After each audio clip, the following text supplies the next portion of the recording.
landing there for your Chancellor. Bold, fearless and standing up for you. That's me, Martin Daubney, 3 p.m. till 6 p.m. weekdays here only on GB News. The People's Channel, Britain's news channel. Westminster's full of talk, but out here, it's the real world. Am I allowed to talk then? No, that's it. This is where it matters, real people and real lives. That's what politics is all about. In fact, has Trump made a good start? No. Straight answers, no spin, and just a couple of pints. How many fingers have I got up? About 10. So join me for Lee Anderson's Real World every Friday at 7 p.m. only on GB News. The People's Channel, Britain's news channel.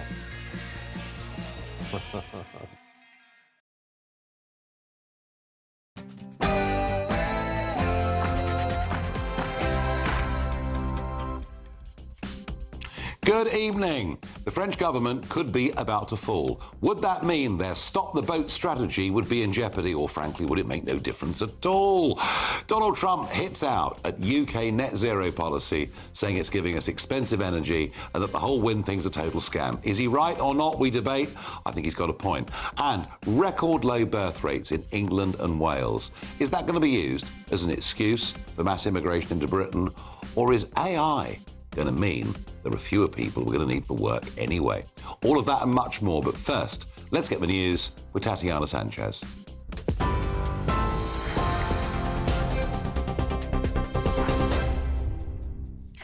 Nigel, thank you very much and good evening. The top stories: 2 children aged 8 and 10 have been killed in a shooting during a Minneapolis Catholic school mass.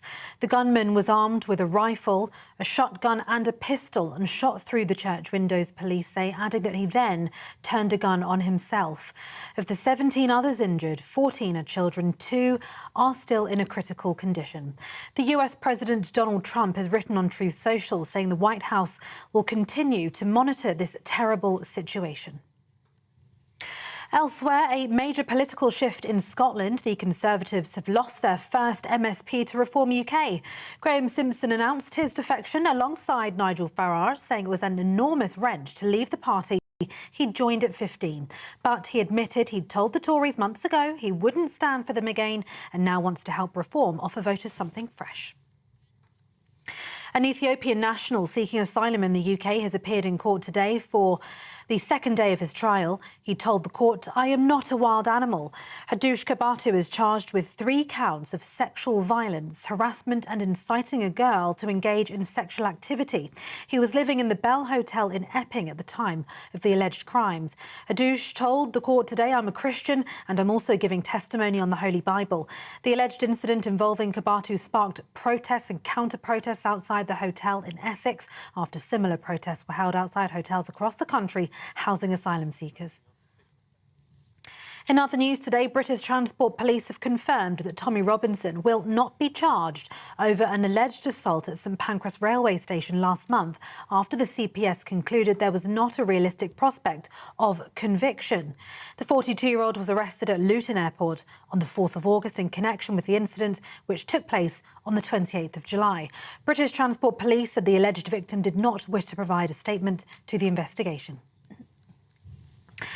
Elsewhere, energy bills will rise by more than expected this autumn. Ofgem has increased the energy price cap by 2% from October, taking the typical annual bill to £1,755. That's around £35 more than now. Ministers admit it'll worry families, blaming wholesale gas prices, which are still far higher than before Russia's war in Ukraine.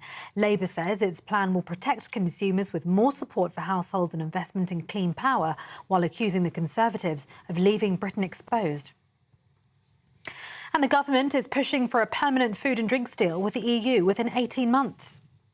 Borders, bills, jobs. That is the kind of strategic partnership we need. The Labour Party saying the deal will cut costs for shoppers and help exporters, but Reform UK and the Conservative parties have hit back, warning Britain risks being entangled in EU law and losing sovereignty.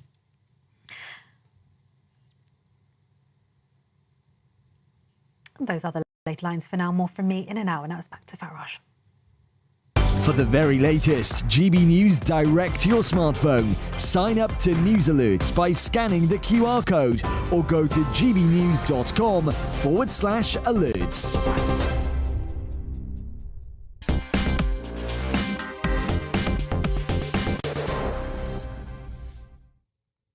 We've given the French £800 million to stop the boats, and yes, you can see videos of them slashing boats on beaches, and they advertise these quite heavily, especially when President Macron visits the United Kingdom.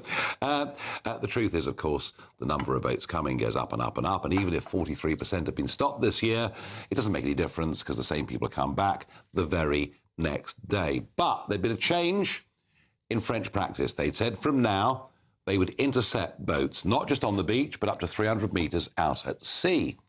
But the government that negotiated that, well, Francis Bayrou, the Prime Minister, has a major problem. There's a vote of confidence in the government on the 8th of September. Does it mean that any deal that has been done, for what good it's done, which I would suggest isn't actually that much, really, but would it mean that actually that would fall, that would end? Why has France got this problem? Well, it's down to economics. It's down very much to their debt-GDP ratio. Not that we in this country can be too complacent, but theirs is the worst now in the whole of Europe, behind only Italy and Greece. So, is this something of a constitutional crisis in France? I'm joined down the line by Anne-Elizabeth Mousset, Daily Telegraph columnist.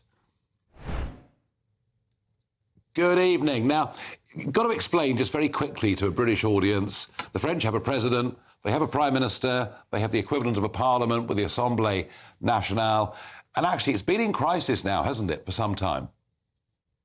It's been in crisis ever since Emmanuel Macron called a snap legislative election a little over a year ago and managed to find himself without a majority. Nobody has a majority in the House. The National Rally is on the right. The sort of uneasy coalition of hard left and semi-hard left on the left, and a kind of centrist a sort of middle that is not very happy. We are facing a new budget, as every year, which François Bayrou, the current Prime Minister, was supposed to present. It's a budget that says we are in a dire situation and everybody's got to make efforts and we have to have cuts. And he has said that he would put his government to a confidence vote at the beginning of September. I think it's the 8th of September, and it is almost certain that he will lose the vote of confidence, and therefore the whole rigmarole starts again. The president can name a new prime minister, the president can call another snap election, and there isn't much more of a majority in France in Parliament than there was a year ago. And is there talk in France of perhaps French debt being at such a level, rising long-term bond yields in France too? Is there talk that maybe the IMF may need to come to the rescue? That has been mentioned by a minister. In some ways, the French debt is so huge that it's something like 4 times or 6 times, the debt of Argentina, which got President Milei to sort of slash things with an electric saw. But that's not the way things work here. There's always been a kind of impunity in France, the idea being this is a large country, it's a huge economy, it's too big to fail, just as lots of banks were bailed out at various times in history because they were too big to fail. But it is a real problem, and it's very difficult to change the mood of the country, which feels that the efforts are always required of the same people, than not the people who not only cannot afford it, but also have seen runaway inflation in the past 3 years since COVID. There's mood music in France, which is it's the fault of capitalism, which is what the very sort of popular among the young left says. So it's a difficult situation. They always want to put the blame on somebody. Yeah, and a final thought on this. So the Prime Minister, and it's funny, I mean, the British public rarely know the name of a French Prime Minister, but everyone knows the name of the French President. So the Prime Minister may go, and is likely to go, as you say, on the 8th of September, but that doesn't directly threaten, does it, the position of President Macron? In theory, it doesn't. The constitution of a Fifth Republic is very clear. It was hand-tailored for Charles de Gaulle in 1958. And that's an entirely sort of different kettle of fish. The president still retains, even though he cannot take all different decisions on his own, he retains complete control on foreign policy and defense policy. However, he's possibly come close to the end of his tether, because the having again and again elections, we have two sets of elections. We might have another general election in 40 days' time. That's the time required. We certainly are having next March municipal elections in the 36,000 small and large towns that you have and cities that you have in France. All of this is an element of instability, with not much a feeling of what's going to come next. Last time there was something called a Republican front, in which the centre and the left allied to bar the road to the national rally, which didn't have a complete majority but certainly had a plurality, would have been elected very easily in Britain. That may be slightly different this time, because the hard left of Jean-Luc Mélenchon, which is our Corbynites, if you like, are certainly a very different, have shown a face that is eager in creating trouble both in the streets and in the National Assembly, that possibly parts of the left will not ally themselves with them. Very interesting. Thank you very much indeed for joining us. I'm joined in the studio by Kwasi Kwarteng and Baroness Diane Hayter. Kwasi, budget problems, familiar to all of us, you more than most, of course. We know all about that. I'm sorry, but... No, not at all. I'm happy to talk about it. And yeah, you know, clearly the government's going to fall, Sure. and clearly it's a constitutional mess. And ironically, our politics is quite stable compared to France at the moment. But do you think it'll make much difference to the French stop the boats policy? No, I don't. Or was this deal not worth much anyway? I don't think it will. As you say, the president will stay, probably. Yeah. He'll pick another faceless, anonymous prime minister. And I don't think, actually, in terms of policy, because this is a sort of foreign policy thing, actually, because it's Macron and Starmer. Yeah. I don't think it will change much in terms of the stop the boats policy. Nor do I. Diane, any thoughts? No, that's right. I mean, I think the French want this as well, because they don't like the fact that, as they see it, we make it easy for people to come here, and therefore people go through France. Are they right? Of course, because we don't have identity cards. We've argued that before. No. They're not coming because we haven't got identity cards, or we do have identity cards. They're coming because they get 4-star hotels, pocket money, 3 meals a day, free dental care. There's definitely a pull. I mean, you can't just wave away and pretend it's not. Yeah. There is a pull factor, obviously. There is a pull factor, but the identity cards one is important, because that's the one the French keep saying to us, why don't you do something? Because we've done it that way. But the French don't want us to have a pull factor this way, because it means a whole lot of people are attracted to France. And that's not popular in France either.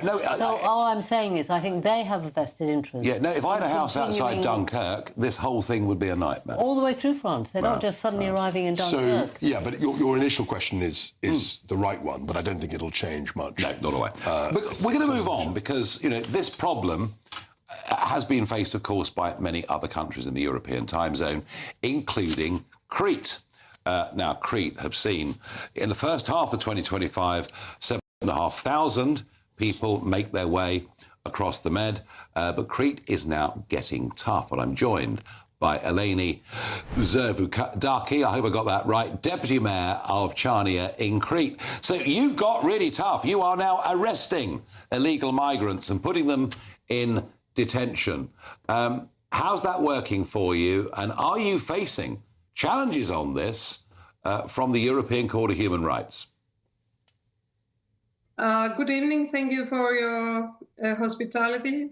I would like to say that things are changing the last 2 months here in Greece, because the minister that is responsible for asylum, for the immigrants, have changed the law. That means that people that are coming to our country, because, as you know, Greece is the entry to the Europe, will be considered prisoners. So all these people that are for example, are coming from Egypt or from Pakistan, from Bangladesh, that there is no war, they will be arrested for 3 months, and then they will be in jail. OK, so I understand that, and you've done that, and you've made that very clear. But what do you do with these people? Do you then deport them? Do you just leave them in prison? What is the next step of this going to be? The next step is that all these people, after 3 months, they will be back. They will be sent back to their countries. As I have heard right now, our minister of migrants, he has told that till now, at about 1,000 people has been sent back to their countries. All the others will not be allowed to apply for an asylum for 3 months. And after 3 months, they will check if their request is right or not, if they will be hosted here, if they will get an asylum card or not. Considering. And does this, as a matter of interest, does this new policy have political support across the left-right spectrum? Of course not. Of course not. For example, all the other parties in our government, in our council, are not in that position. They don't agree with that new law. So they are against. Although the government has the majority, so the law has been voted. For us, I can't say if this law, till now, 2 months now, has results. That means we are not sure if the immigrants will stop coming. I don't think that it will help, this law will help a lot. We have now, we don't have the amount of immigrants that were used to come in July. In July, in Greece, as you have told or as I have written, we had more than 2,000 people. Now we have, of course, less, but the weather conditions are not so good because it's windy, and when the weather is so windy, we knew since years that people were not coming from Libya. Yeah. Well, fascinating. The politics of this all over Europe, including your island as part of Greece. Really interesting. Thank you for joining us. Kwasi, this debate's happening everywhere. Yeah, I mean, it's a European problem, arguably caused by European policy. Well, I mean, I think Angela Merkel, if we remember, had a lot to do with this when Syria blew up in 2015. Complete madness. And then Germany took in 1 million, I think, of the 3 million Syrian refugees. And really, since then, this has been an ongoing debate. And it seems to me that unless people take a different approach, which the Germans are trying to do, you're not really going to reverse this trend.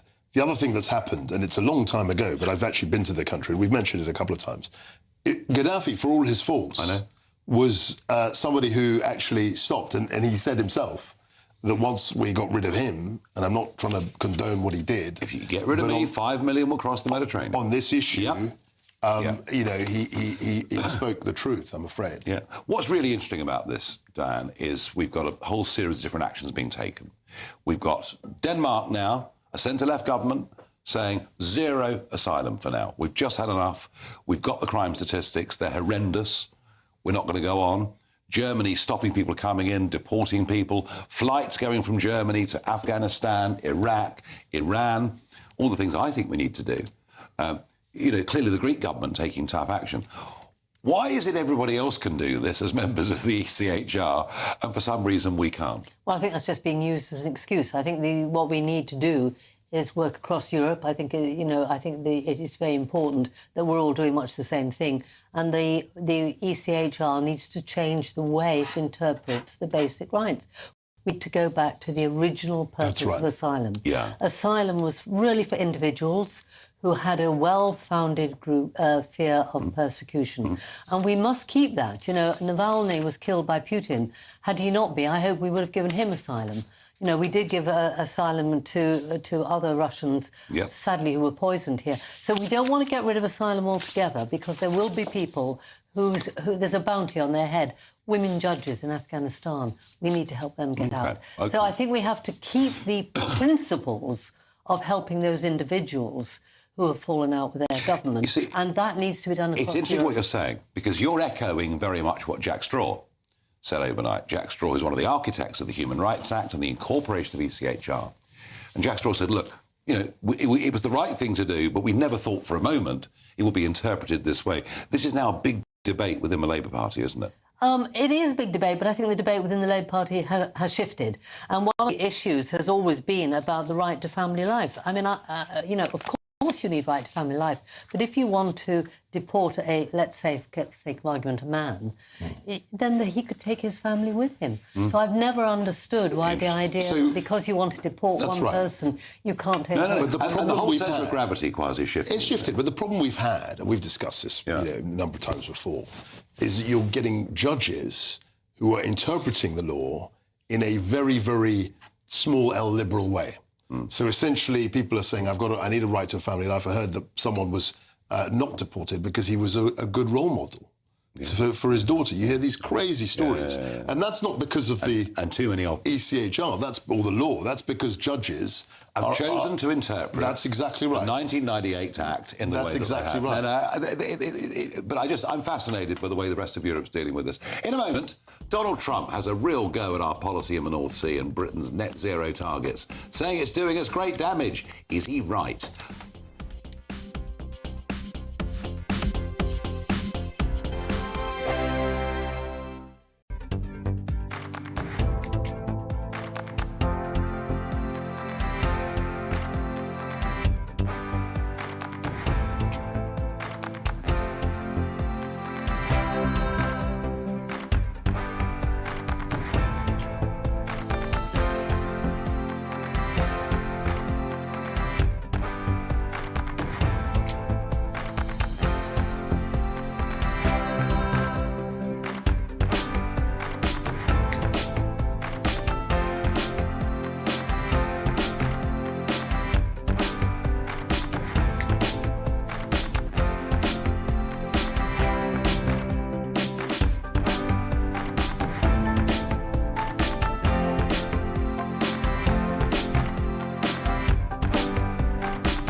You want to know what's really going on in the corridors of power? Labour don't know what to do with you half the time, and that makes you quite lethal in the chamber. Get behind the headlines with Chopper's Political Podcast. Join me, Christopher Hope, as I sit down with the great and the good of British politics. We'll see where this ruling takes us. These are the stories shaping our nation. Chopper's Political Podcast, available now on all platforms. Listen in and stay ahead. Mornings don't have to be tiresome, especially if you have the right company. Wake up to news as it happens, opinion and debate, and of course, a little bit of entertainment too. Because when the kettle's on, we're on. That's Breakfast on GB News, a show worth waking up for. Every morning from 6 a.m. Only on the People's Channel, Britain's news channel. We'll spread the news, you spread the word.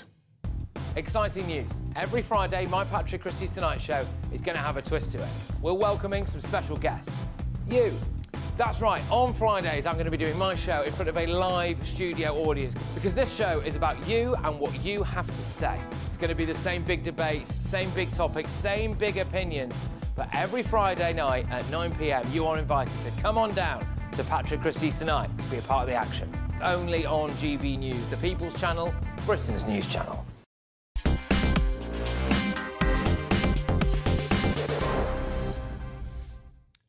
So will the inevitable fall of this French government make any difference to their Stop the Boats help for our country? Chris says surely all this proves is we can't rely on France to stop the boats and have to take matters into our own hands.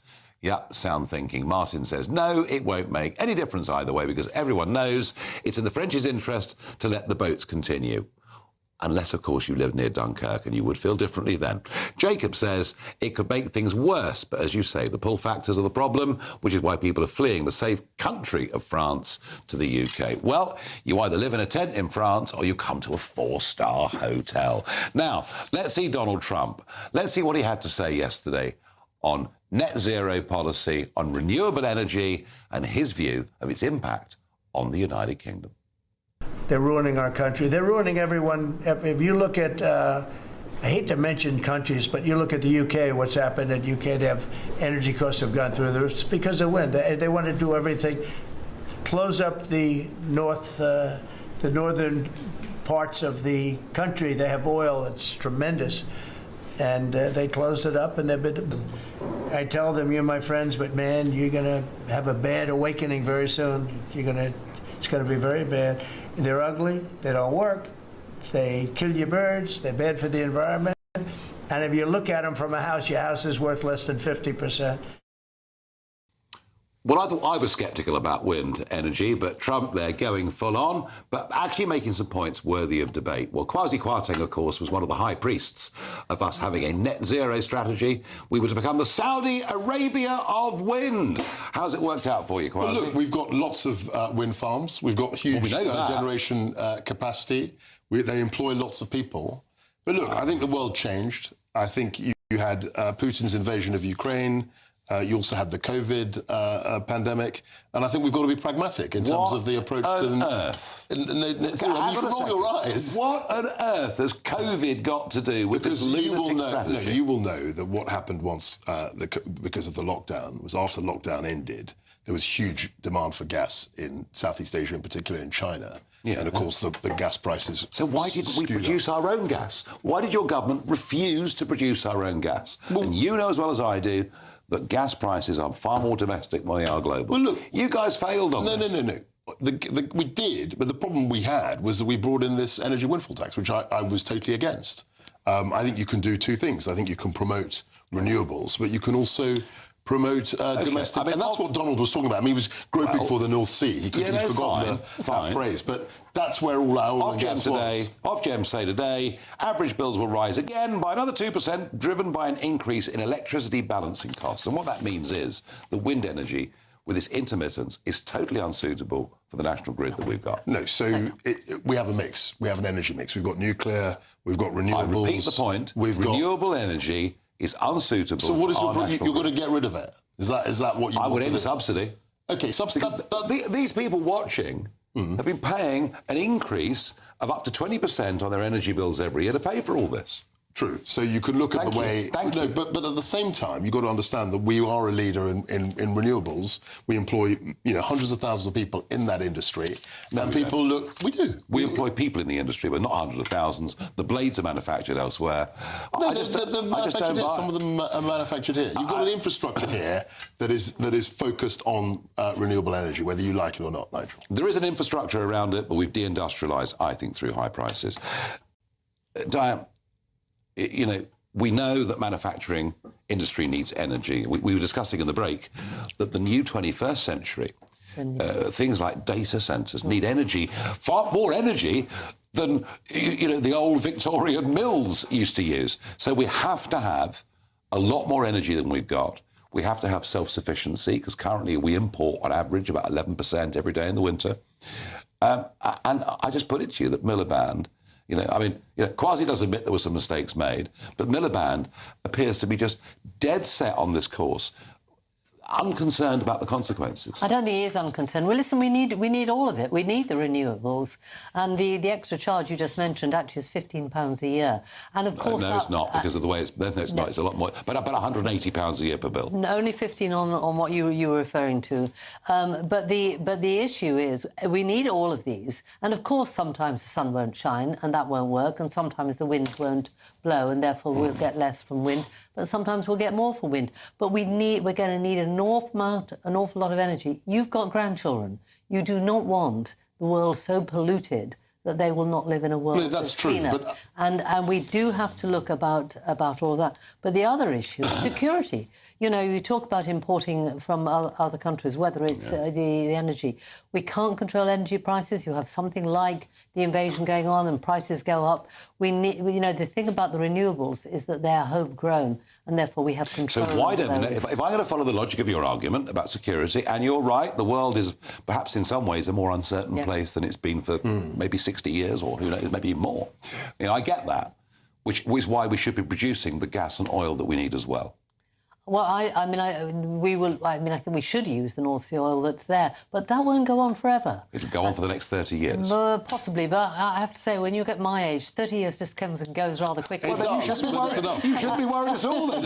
I'm worried about your grandchildren, not my future. You should be able to do both things. And that's what we tried to do for most of the time, certainly the Tories were in government. You should be able to promote renewables while also promoting, you know, your natural resources, your homegrown oil and gas. I think what Ed Miliband is doing, he is a green zealot. There are people in the Labour Party and some people in our party who are totally fixated on the net zero agenda, and there's no pragmatism at all. So what they're saying is we've got to shut down the North Sea. That's what Donald Trump was referring to. It's effectively happening. And rely exclusively on renewables. I think that's wrong. I think you can do both. Well, you can't rely exclusively on renewables, because if you do, you push up them. I mean, that's true. There were days in January, February this year, when we were importing 25% plus of our energy because renewables were producing literally nothing. The big thing that we haven't talked about is nuclear. So that would plug the gap, as it were. Well, the next time you're here, the next time you're here, we'll discuss nuclear, because I'm with you.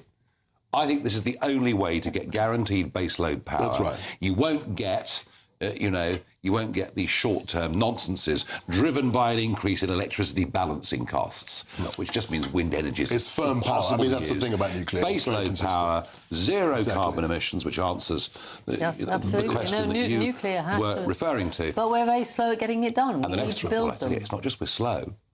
You know, Sizewell's gone from being 20 billion estimate to 40 billion. Sure. Next time you're on, we'll discuss nuclear and its future, and I'll pose a question, and we'll get somebody on the phone or down the line from South Korea, where they do nuclear energy. They do it without any reduction of safety, and they do it at 25% of the cost that we do. In a moment, after the break, we talk about the new EU deal, dynamic alignment with the European Union on food rules, and who knows what else. Is it a Brexit betrayal, or is it something being done to help the British consumer? Can't wait to get in that sea. Lovely and warm. Just like the feeling of having great travel insurance. All Clear Travel Insurance sponsors GB News Travel Destinations Forecast. Northern parts of Europe are set to see widespread heavy showers. This could lead to some severe thunderstorms at times. But across Spain, Portugal, the Azores, the sunshine is here to stay. But it's really across parts of France, Germany, as we head towards Switzerland and Austria. Northern parts of Italy, we could see these quite intense showers. So thunderstorms, frequent lightning, and also some large hail. But elsewhere across the Adriatic coastline, across parts of Greece, the sunshine once again here to stay, along with the warm temperatures. All Clear Travel Insurance sponsors GB News Travel Destinations Forecast. Hello there, good evening. Welcome to your GB News weather update from the Met Office. As we head into tomorrow, it should be a mostly dry and bright start across eastern areas, but eventually turning more and more unsettled from the west, and temperatures returning to average for all. And it's all due to low pressure situated to the northwest of the country, dragging in frontal systems, so more cloud, some outbreaks of rain, and this mostly across western areas, where it will eventually turn more unsettled, clouds starting to spill into Northern Ireland, parts of Scotland, and eventually parts of England and Wales. But across central areas of England, parts of the southeast, any showers easing away, and it should be mostly dry, clear and cool night, a lot fresher than recent nights, lows reaching around 11 to 12 degrees Celsius. So a cloudy, showery start across western areas, and eventually we'll see more of this cloud spill its way eastwards, particularly across Scotland. Some showers moving through into western coast. These may start to turn heavy as we head our way through the morning, possibly even thundery, and fairly similar across Northern Ireland. A very cloudy start, if not longer, persistent outbreaks of rain across western areas, and similar across Wales, parts of Devon and Cornwall, some showers moving through here. But across the Midlands, central parts of England, parts of the southeast, dry and bright, but once again we'll eventually see that cloud start to spill its way in from the west. Longer spells of more persistent rain starting to push into Northern Ireland, and it will start to turn quite gusty, particularly around coastal areas, or if you catch any heavy, possibly thundery downpours, we could see some quite strong gusts associated with this. And it is going to feel like a much cooler day, highs reaching around 22 to 23 degrees Celsius across the southeast. To finish off the week, I'm afraid it is remaining unsettled. Further showers, particularly across Scotland, and also some longer spells of rain across parts of the south and southeast. This too turning heavy and possibly thundery. Most areas of England and Wales are going to catch a shower or two by the end of the week. And that theme is continuing into the weekend, with temperatures once again remaining around average for the time of year. Bye-bye. Hi, I'm Michelle Dewberry, and my show is your opportunity to cut through all the noise and dive in headfirst to some robust debates. Ideas clash. Situation, no, isn't it? No, because the failure is you're deliberately avoiding my point. Nothing's held back. And if you think this is the end of it, wait for more. And we do not shy away from the difficult stuff. Sometimes I want to shake people and say, if only you understood. So join me on Dubes & Co. weeknights at 6 p.m, only on GB News, Britain's news channel. Westminster's full of talk, but out here, it's the real world. Am I allowed to talk now? No, that's it. This is where it matters, real people and real lives. That's what politics is all about. Practice Trump made a good start. No. Straight answers, no spin, and just a couple of pints. How many fingers have I got up? About 10. So join me for Lee Anderson's Real World every Friday at 7 p.m, only on GB News. The People's Channel, Britain's news channel.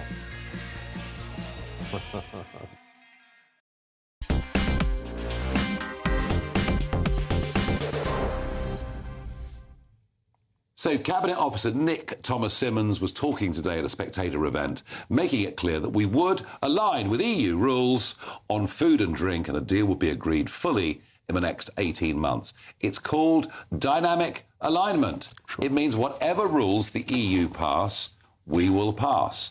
And the argument is it'll make life easier for the import and export of food and drink. But somehow,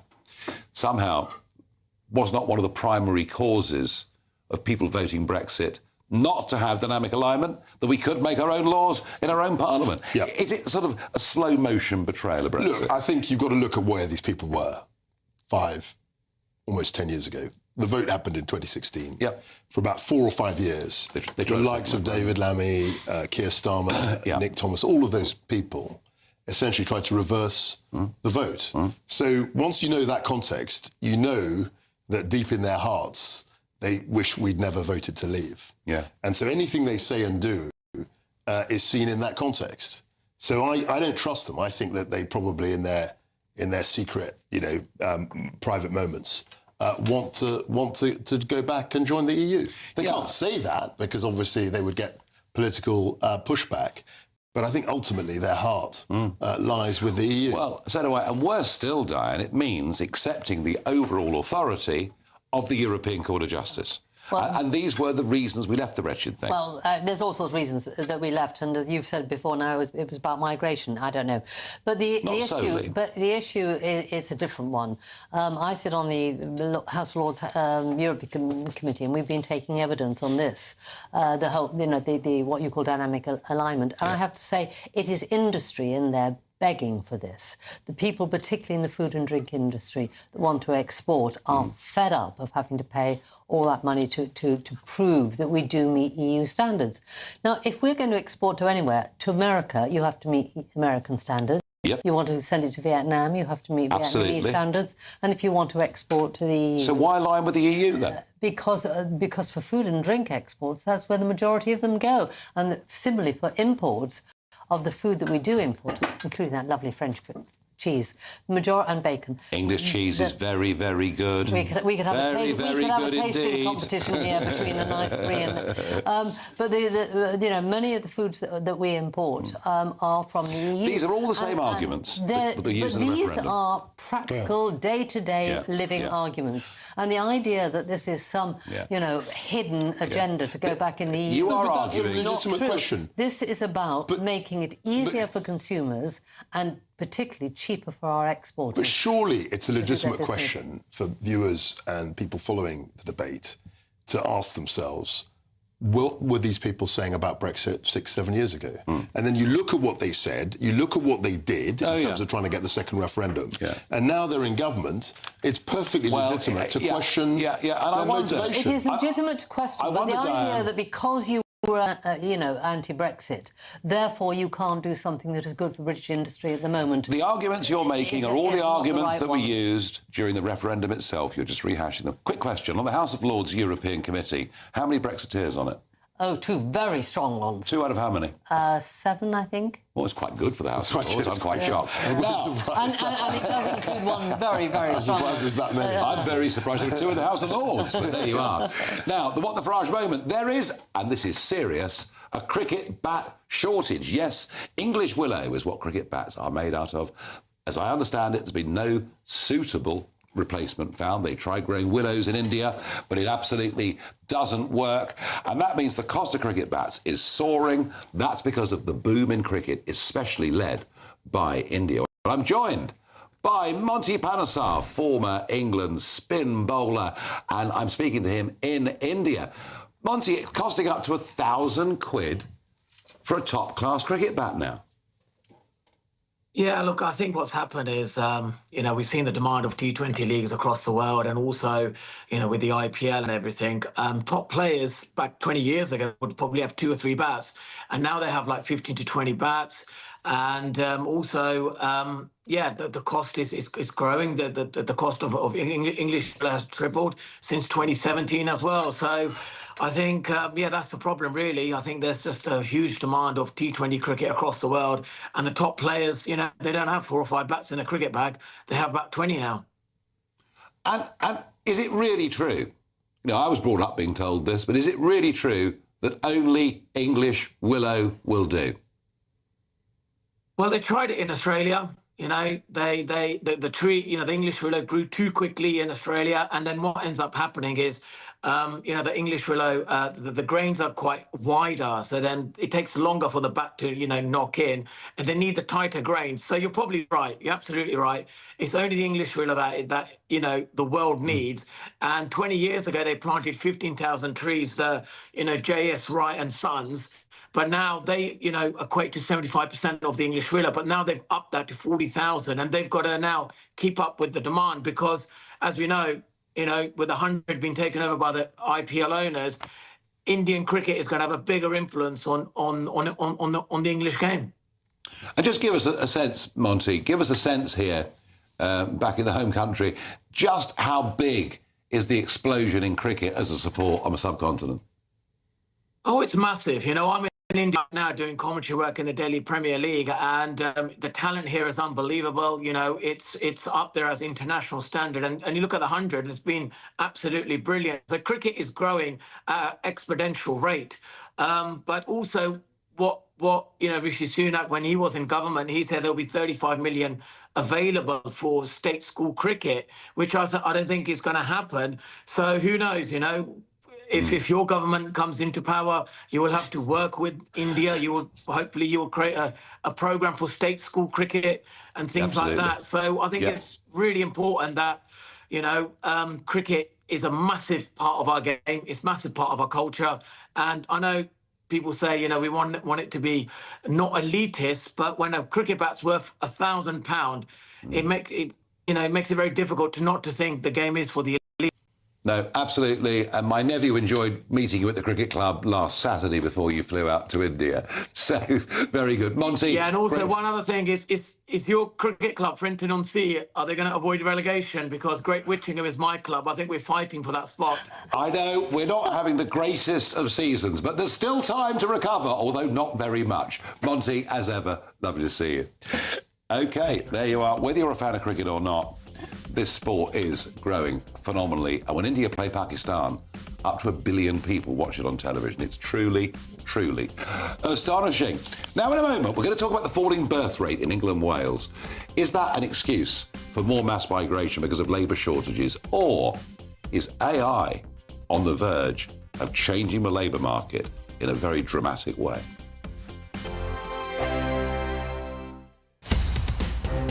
In the GB newsroom, we bring you the news as it happens. With our team of dedicated journalists across the UK, we're ready to keep you up to date with what's happening every half an hour, every single day.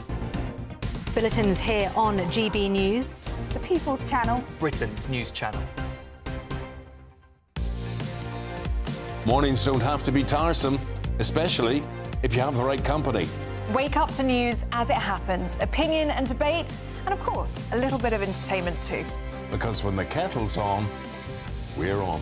That's Breakfast on GB News, a show worth waking up for. Every morning from 6 a.m. Only on the People's Channel, Britain's news channel. We'll spread the news, you spread the word. From the school run to the home run, watch a new show for all of Britain. So he can say whatever he wants. A straight talking show where all voices are heard. And, you know, when are we going to stop talking about smashing the gangs and actually do it? With the stories that matter from every part of our country. There's a bit of a crash landing there for your Chancellor. Bold, fearless and standing up for you. That's me, Martin Daubney, 3 p.m. till 6 p.m, weekdays, here only on GB News. The People's Channel, Britain's news channel. Westminster's full of talk, but out here, it's the real world. Am I allowed to talk now? No, that's it.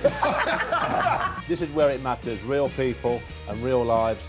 That's what politics is all about. In fact, has Trump made a good start? No. Straight answers, no spin, and just a couple of pints. How many fingers have I got up? About 10. So join me for Lee Anderson's Real World every Friday at 7 p.m, only on GB News. The People's Channel, Britain's news channel. You want to know what's really going on in the corridors of power? Labour don't know what to do with you half the time, and that makes you quite lethal in the chamber. Get behind the headlines with Chopper's Political Podcast. Join me, Christopher Hope, as I sit down with the great and the good of British politics. We'll see where this ruling takes us. These are the stories shaping our nation. Chopper's Political Podcast, available now on all platforms. Listen in and stay ahead. Britain was once the envy of the world. But look around. A nation that no longer knows what it is or where it's going. A country that's broken. How do we fix Britain? How do we bring it back? Friday night with Matt Goodwin at 8 p.m.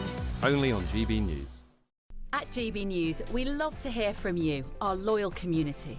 So drop us a line at gbnews.com/yoursay.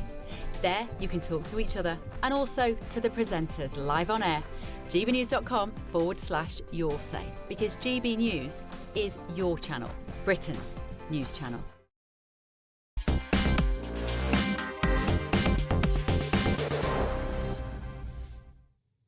Birth rates in England and Wales have dropped to a new record low of 1.41 children per woman in 2024, and consistently that number has fallen.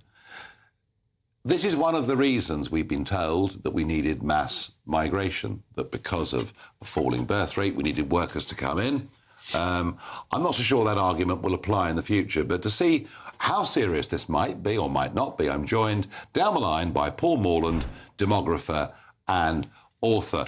Paul, why does a falling birth rate matter? First of all, a falling birth rate's a number, but it represents a lot of people not having children who would like to have them.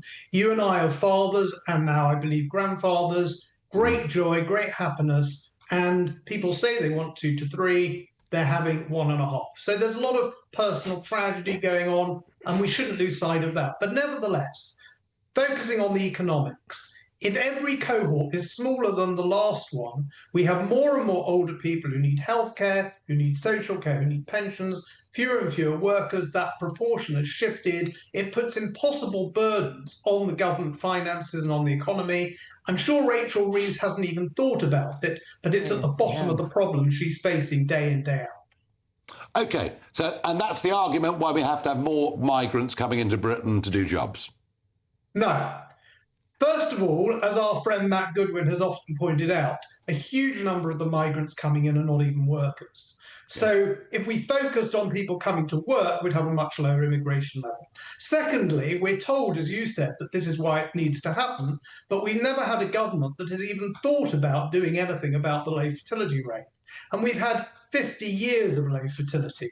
So immigration is the easy fix. It causes all sorts of other problems. It's not sustainable. Countries like Ireland and Poland no longer have huge cohorts of 20-year-olds looking to come here. So the idea that we can go on importing vast numbers of people forever, a small percentage of whom end up in the workplace, is absolutely not the answer.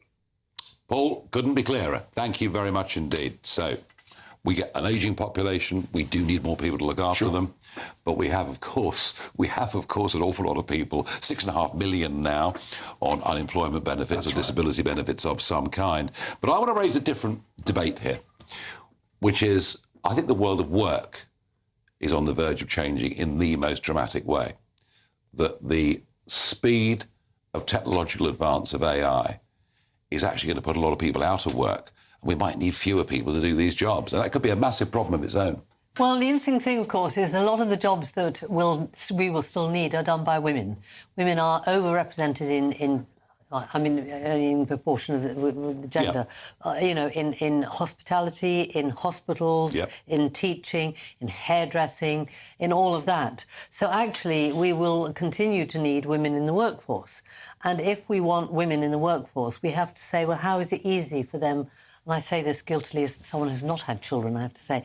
But how do we encourage women to continue to work and to have children? Because it's a very tough balance. It's a very tough balance. But and therefore, particularly people who don't earn very much. And the ones I've just gone through are not high earning. So we do have to look at childcare, at breakfast clubs, at wraparound care, to make it easier for those who we will need those. I agree with that. But your question actually is a fundamental one. Yeah. And applies to men and women. Yeah, well, we're not thinking about it, are we? No. So the AI, you ask graduates, and I know, many of us will know kids, we know the parents, we know the kids who've graduated, left school.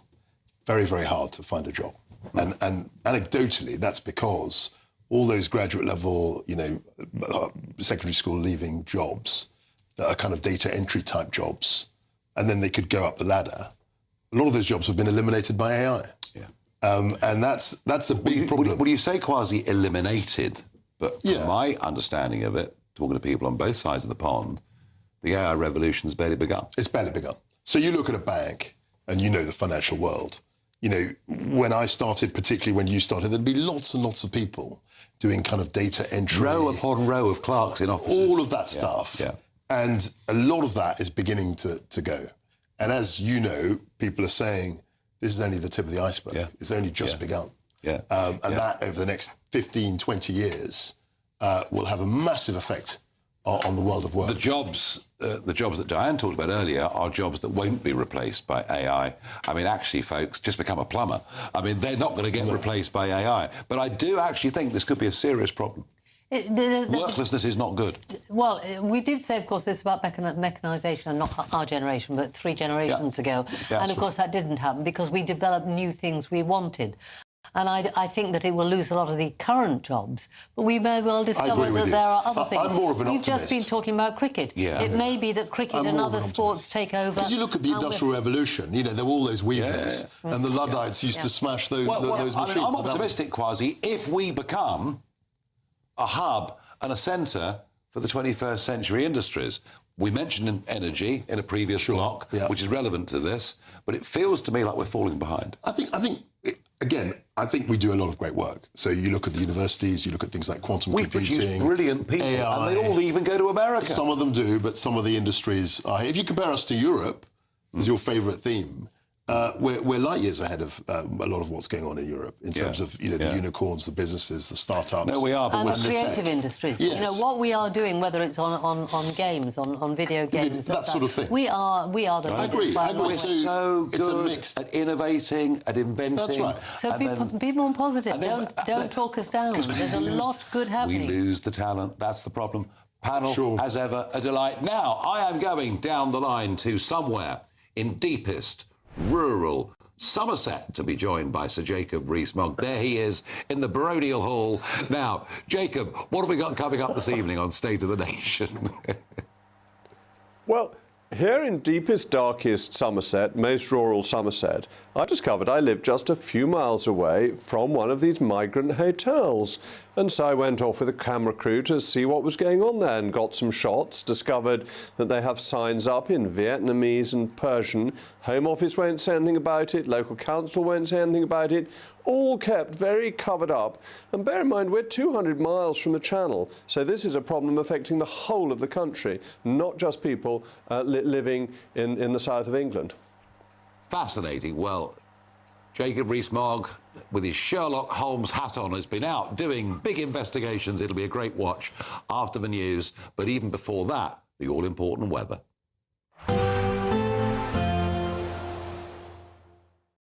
Today, clouds overhead, total zen within. Box Solar sponsors the weather on GB News. Hello there, good evening. Welcome to your GB News weather update from the Met Office. As we head into tomorrow, it should be a mostly dry and bright start across eastern areas, but eventually turning more and more unsettled from the west and temperatures returning to average for all. And it's all due to low pressure situated to the northwest of the country, dragging in frontal systems, so more cloud, some outbreaks of rain, and this mostly across western areas where it will eventually turn more unsettled, clouds starting to spill into Northern Ireland, parts of Scotland and eventually parts of England and Wales. But across central areas of England, parts of the southeast, any showers easing away, and it should be mostly dry, clear and cool night, a lot fresher than recent nights, lows reaching around 11 to 12 degrees Celsius. So a cloudy, showery start across western areas, and eventually we'll see more of this cloud spill its way eastwards, particularly across Scotland. Some showers moving through into western coast. These may start to turn heavy as we head our way through the morning, possibly even thundery, and fairly similar across Northern Ireland. A very cloudy start, if not longer, persistent outbreaks of rain across western areas, and similar across Wales, parts of Devon and Cornwall, some showers moving through here. But across the Midlands, central parts of England, parts of the southeast, dry and bright, but once again we'll eventually see that cloud start to spill its way in from the west. Longer spells of more persistent rain starting to push into Northern Ireland, and it will start to turn quite gusty, particularly around coastal areas, or if you catch any heavy, possibly thundery downpours, we could see some quite strong gusts associated with this. And it is going to feel like a much cooler day, highs reaching around 22 to 23 degrees Celsius across the southeast. To finish off the week, I'm afraid it is remaining unsettled. Further showers, particularly across Scotland, and also some longer spells of rain across parts of the south and southeast. This too turning heavy and possibly thundery. Most areas of England and Wales are going to catch a shower or two by the end of the week. And that theme is continuing into the weekend, with temperatures once again remaining around average for the time of year. Bye-bye. Today, clouds overhead, total zen within. Box Solar sponsors the weather on GB News. It's the final week to see how you could win your mortgage or rent paid for a whole year. That's a cash lump sum equivalent to 12 of your monthly mortgage or rent payments, right up to a whopping £20,000. Plus, we'll add an extra £5,000 on top for good measure. Make sure you don't miss out as lines close on the 29th of August. For another chance to win, text WIN to 63225. One entry costs £2.50 plus one standard network rate message, or text BONUS to 63225. 5 entries cost £5 plus one standard network rate message. Go to gbnews.com/win. Entry start at £2.50. Call 0903 686 3232. Calls cost £2.50 plus your network access charge. Or post your name and number to GB15 PO Box 8690 Derby DE1 9TT. UK only. Entrance must be 18 or over. Lines close at 4 p.m. on the 29th of August. Please check the closing time if listening or watching on demand. Good luck. Hi, I'm Michelle Dewberry, and my show is your opportunity to cut through all the noise and dive in headfirst to some robust debates. Ideas clash. Situation, isn't it? No, because the failure is you're deliberately avoiding my point. Nothing's held back. And if you think this is the end of it, wait for more. And we do not shy away from the difficult stuff. Sometimes I want to shake people and say, if only you understood. So join me on Jubes & Co weeknights at 6 p.m. only on GB News, Britain's news channel. Westminster's full of talk, but out here, it's the real world. Am I allowed to talk now? No, that's it. This is where it matters, real people and real lives. That's what politics is all about. The fact has Trump made a good start? No. Straight answers, no spin, and just a couple of pints. How many fingers have I got up? About 10. So join me for Lee Anderson's Real World every Friday at 7 p.m. only on GB News. The People's Channel, Britain's news channel.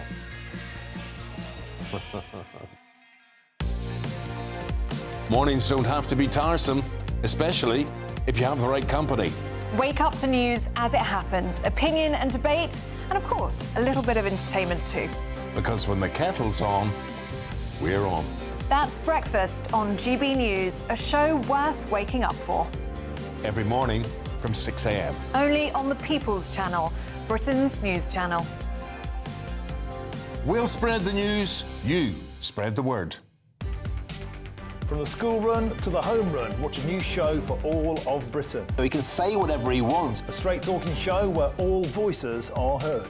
And, you know, when are we going to stop talking about smashing the gangs and actually do it? With the stories that matter from every part of our country. There's a bit of a crash landing there for your Chancellor. Bold, fearless and standing up for you. That's me, Martin Daubney, 3 p.m. till 6 p.m. weekdays here only on GB News. The People's Channel, Britain's news channel.